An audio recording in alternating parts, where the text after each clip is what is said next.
Alors André, tu nous parlais de la révélation divine. Oui. Tu nous as dit que Jésus s'était incarné, il s'est fait homme, il s'est révélé à nous.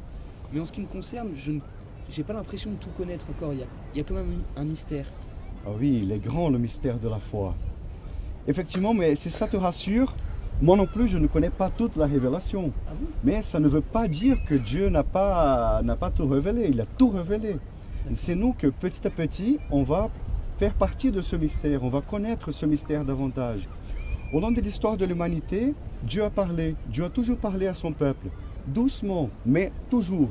Dieu est un grand pédagogue, un bon prof, on va dire. Donc il parle, il enseigne au long de l'histoire. Donc il a parlé au peuple dans le désert, dans la terre promise, et ailleurs aussi, de plusieurs façons, Dieu a parlé. De même, avec nous, il fait pareil. Il nous parle, il nous enseigne, doucement, toujours. Il sert un chemin pour toute la vie. Dieu ne s'impose pas.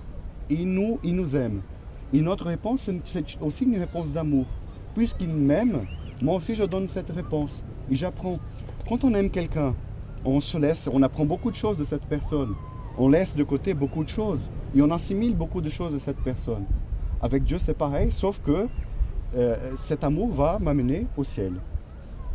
Mais comment je peux être sûr que je suis sur la bonne voie? Ah, la bonne voie du ciel. Il y a d'abord Jésus est la voie. Jésus est la seule voie. Jésus est son évangile. Oui. Par contre, il a aussi, donc nous avons l'évangile, la parole de Dieu, mais il a aussi la tradition. La tradition, c'est l'enseignement que l'Église nous a donné depuis 2000 ans. Donc Jésus a enseigné aux apôtres, les apôtres ont fait des disciples, ils sont partis dans le monde entier, ils ont enseigné dans le monde entier, et 2000 ans s'est passé.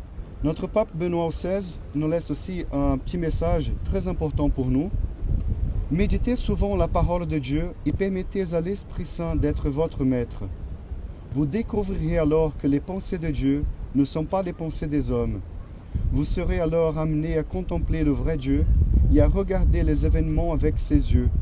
Vous goûterez en abondance la joie qui découle de la vérité.